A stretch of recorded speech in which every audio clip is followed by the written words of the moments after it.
Pessoal, não vamos esquecer de acionar o sino. Olá, combatentes do canal Arte da Guerra.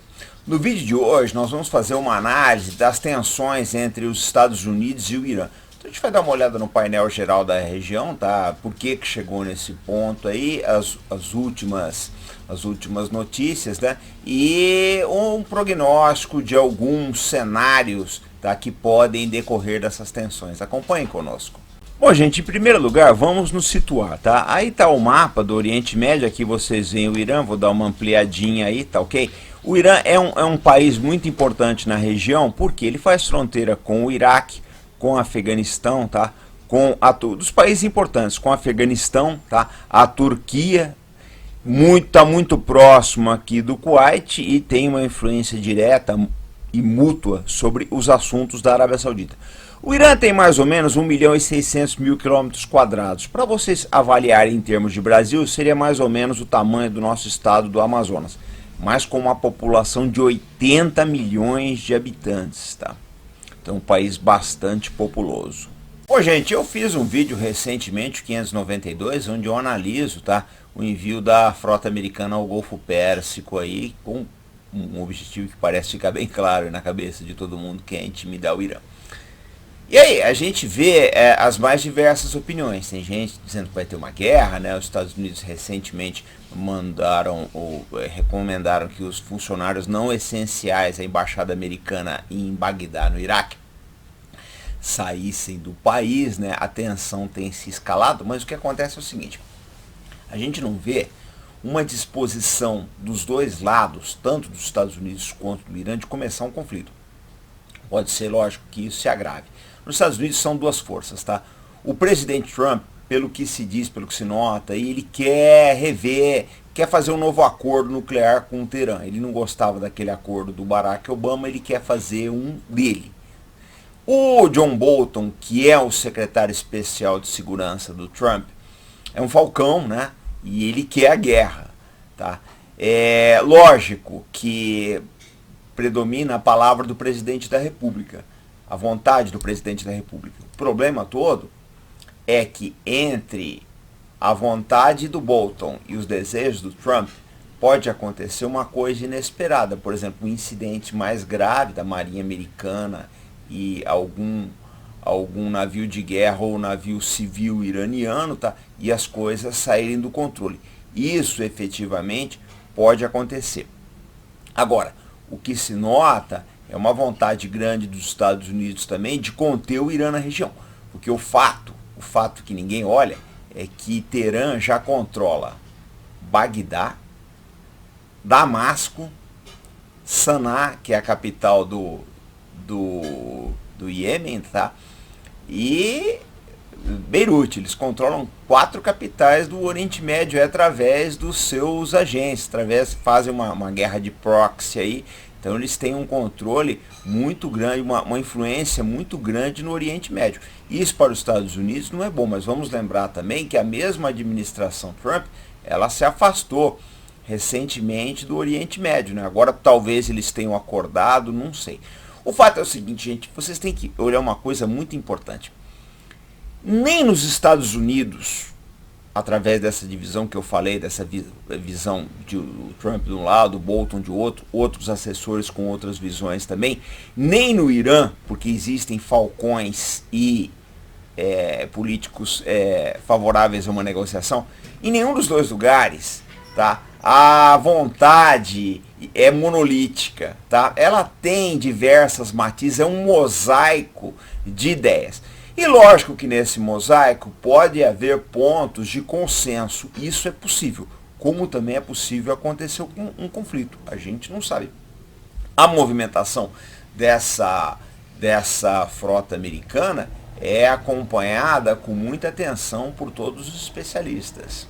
Uma coisa que tem que ser levada em consideração também é o recente ataque com drones a oleodutos na Arábia Saudita, tá? E ataques contra petroleiros também dos Emirados Árabes Unidos. Então tem gente que acha que tem o dedo do Irã nisso, o Teherã nega, enfim, fica essa guerra de versões aí.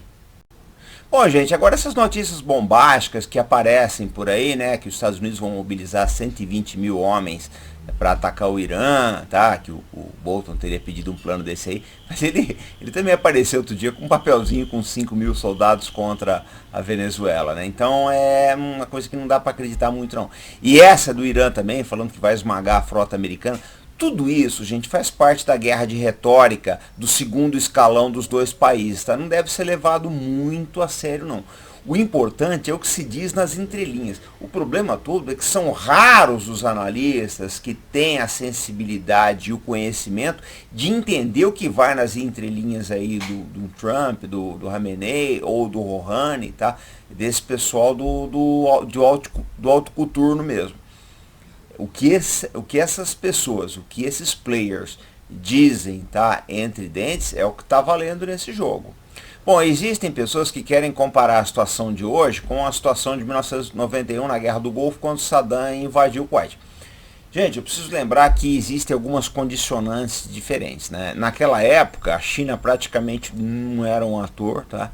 E a Rússia estava combalida com o final da Guerra Fria, tá? Hoje a situação é completamente diferente. Você tem uma Rússia muito atuante na área, a China, que é um partner, né? Um player que não pode ser desprezado, tá? E todos esses atores atuam ali no Oriente Médio. Então, as condicionantes são outras. Já que eu falei de Saddam Hussein, eu preciso mostrar um cenário importante para vocês, gente. Quando Saddam caiu, muita gente achava que o futuro do Iraque era auspicioso. Algumas pessoas são inocentes, elas acham que quando cai um déspota desse, que vem depois é uma democracia dinamarquesa, que aquelas pessoas vão começar a viver maravilhosamente bem. Está errado isso. Esse déspota só chegou lá porque existiam condições favoráveis para ele. Quando se tirou o Saddam Hussein do Iraque, houve um desequilíbrio muito grande, inclusive a ascensão do Irã se deve a isso. Enquanto tinha o Saddam Hussein ali, conseguia deter o Irã. Quando os americanos tiraram ele do poder, o Irã soltaram as mãos do Irã. E eu lembro mais também, o fim do Saddam trouxe uma série de horrores, a Guerra Civil do Iraque, tá? Estado Islâmico, tá ok? Então é muita coisa ruim. O Saddam e lógico também, e a própria hegemonia do Irã na região. Então eu vejo algumas pessoas falando, porque tinha que derrubar os ayatollahs, né? Tinha que tirar o Khamenei de lá, esse pessoal todo. Gente, se esse pessoal cai, o Irã não vai virar uma democracia da noite pro dia, tá? Essas coisas no Oriente Médio é muito complicado. Geralmente o que está ruim acaba ficando pior. Que eu digo sempre aqui no canal Arte da Guerra. Quem aposta no horror no Oriente Médio nunca perde o seu dinheiro. Bom, pessoal, vale a pena vocês darem uma olhada nesse livro, ele já tem alguns anos, tá? Chama-se Aposta em Teherã, do Luiz Felipe Lampré, que fala da tentativa de acordo nuclear entre o Brasil, Turquia e Irã, perpetrada no governo Lula, tá? O livro é muito interessante porque mostra os bastidores da política externa brasileira, tá? Seria um gol de placa se o Brasil tivesse conseguido isso, eles chegaram muito perto efetivamente, mas acabou não dando certo. E essa história é interessante porque é conhecido de muito pouca gente, tá? Eu acho que vai dar uma boa ideia para vocês de como funciona os bastidores da política externa, principalmente no Brasil, na época do governo Lula, tá? O livro é interessante, eu já dei uma lida, esse livro é muito bom, recomendo. Bom, pessoal, quero dar uma dica para vocês. Estreou recentemente em caráter experimental na net um canal chamado Smithsonian. O que esse canal faz, tá? Tem uns documentários excelentes para quem aprecia os nossos temas militares aí. Por exemplo, nas quartas-feiras eles têm a Guerra do Pacífico em cores, tá? E um programa de aviações militares também a partir das 8 horas da noite. Para quem tem Sky é o canal 590. Eu acho uma alternativa muito boa, tá? Para quem gosta desses assuntos, porque a televisão andava meio carente desses tópicos aí. O History caiu muito a programação, eu já não assisto mais o History, tá? Só eventualmente o H2, então agora para quem gosta tem o Smithsonian 590 da NET, fica a dica. Bom, pessoal, quero lembrar para vocês que sábado, dia 18 de maio, a partir do 12h30, eu estarei na V-Unity, cujo endereço é esse que se encontra na legenda. Vou estar lá das 12h30 às 18h30, sendo que às 17 horas tem uma live lá. Quem quiser participar da live, a câmera vai estar aberta lá, pode participar à vontade, fazer as perguntas in loco, tá? Então esse foi o vídeo de hoje. Eu estou voltando amanhã, sempre com responsabilidade, compromisso e fé no Brasil, pessoal. Vamos ficar com a vinheta da V-Unity.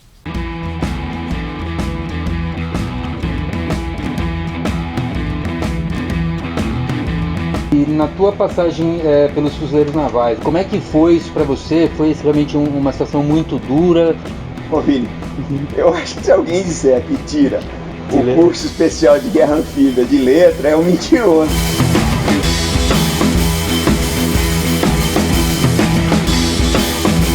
A gente chegava no local, estava voando tranquilo, né? Pô, ele batia nas costas. Ei, fulano, pane, onde é que você vai jogar isso aqui? E você tinha que ir até o final. Ah, então tá bom, aí apertei na tudo.